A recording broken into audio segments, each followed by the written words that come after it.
that she make it look easy with the way she do.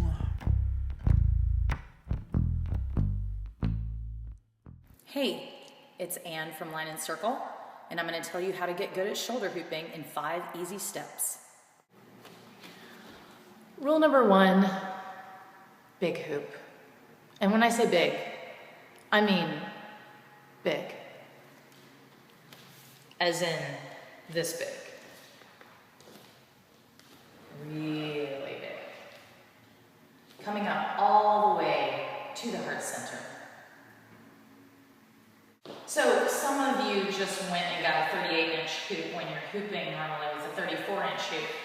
And I'm saying a big hoop. Go put the 38-inch back and get a big, fat honker. Not kidding. Okay, this one is made with 1-inch tubing. It's 100 PSI, so it's still not too heavy, but it has some grip tape on it, so it has some heft. It has, you know, a mass that you can feel as it moves through air. So I'm talking big, okay? Big hoop.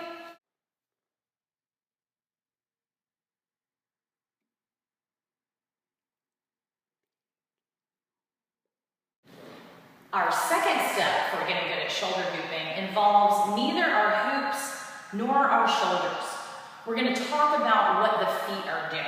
And this might seem like something that's very far away and not very relevant to shoulder hooping. I'm here to say, 8 years into my practice, that it is very relevant, highly relevant. In fact, it might be the most relevant factor in terms of what you are able to do inside your hoop. Because what's happening is the half of our hoop is moving from a circle up to this rectangle, and we need to create space to allow that rectangle to become a circle. We create that space with our feet. We can start just by creating space between the 2 feet, matching up our feet maybe with our shoulders or maybe a little bit wider. And when we have this stance, we have 2 points of a triangle. I'm going to recommend preparing a turning technique with your hoop that is based on this triangle shape. So you've got these first 2 points, and you can practice without your hoop. You can start to learn how to step around these 3 points. 1, 2, 3, 1, 2, 3. And if you always keep the same amount of space between your feet, you really can't go wrong. You're just stepping the same distance backwards and forwards with every step. And you're also learning how to use both sides of the body equally, as opposed to leaving one foot in the middle and pushing around, which is a wonderful method for spinning around. But when we're inside our hoops, remember, our hoops are symmetry itself.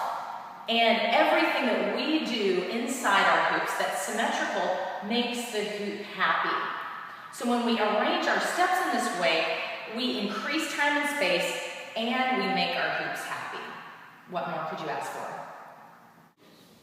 So now we're ready to get the hoop going at the shoulders, and we're going to be trying this triangular step, really trying to create space in the center of the hoop.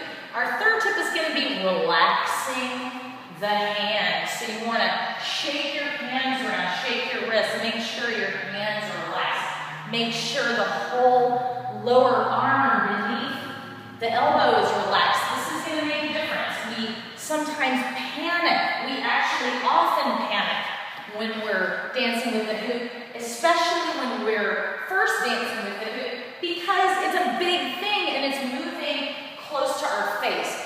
And so there are parts of our body that clench up unintentionally. And this is one of those that we can really notice when we're on the shoulders, is that we can just shake out the elbows and the wrists and the fingers and really get some more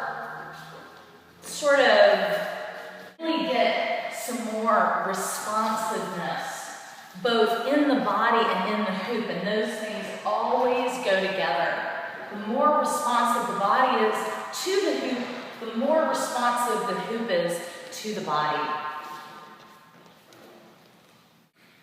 Tip number 4 also involves the arms. Now that they're nice and relaxed and responsive and alive and feeling and sensing, then we can enliven and engage the arms by drawing circles beneath the current. So we're thinking about the fingertips.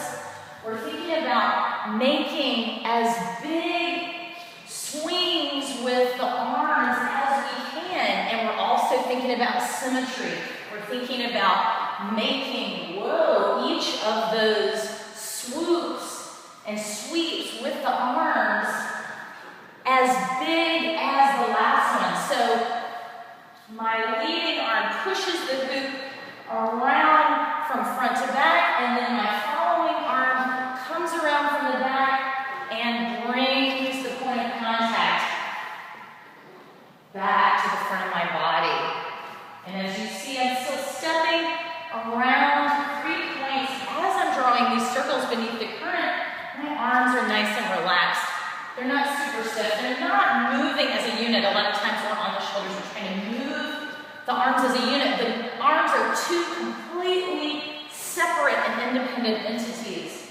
And they are each doing half of the job of getting the hoop around your body. 1, 2. 1, 2. So the feet are going 1, 2, 3. 1, 2, 3. 1, 2, 3.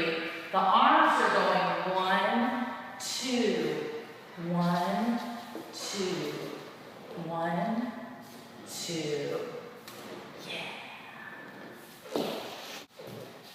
Our 5th and final tip on how to become good at shoulder hooping is maybe the hardest one of all. Opening the heart. And you want to open the heart forward and backward.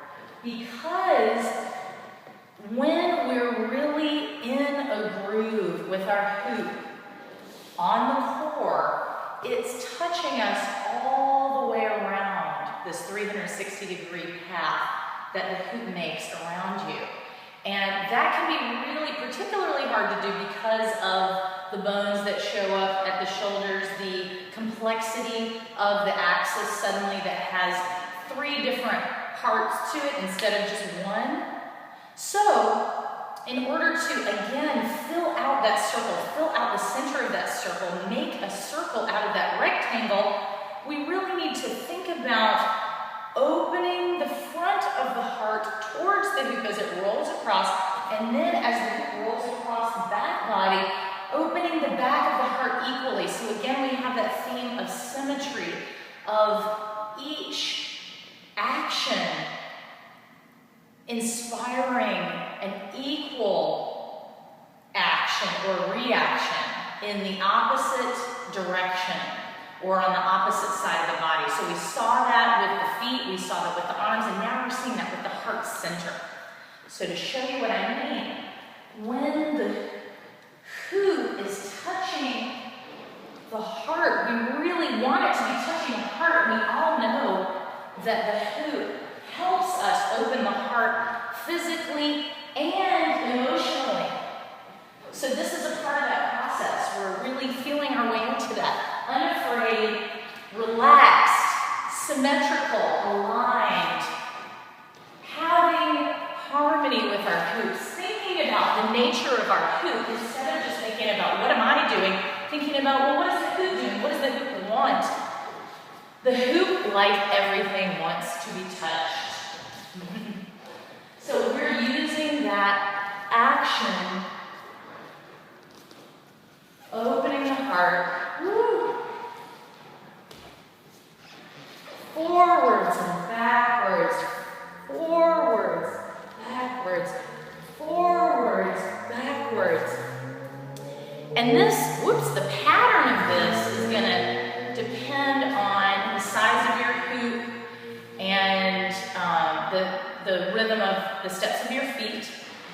So this rhythm of opening forwards and back might come in between those 2 big paddles or sweeps of the arms as the arms are pushing the hoop from the back body or the front body to the back of the body, and the back of the body to the front.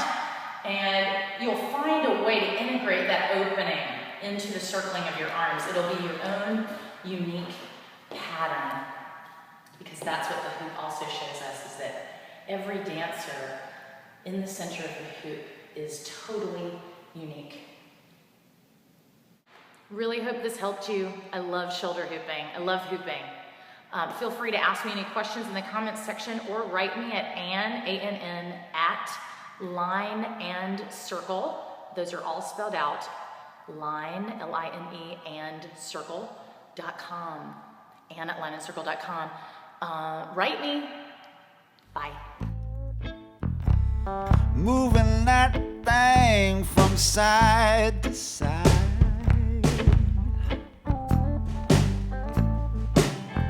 Said Austin women got a sense of style.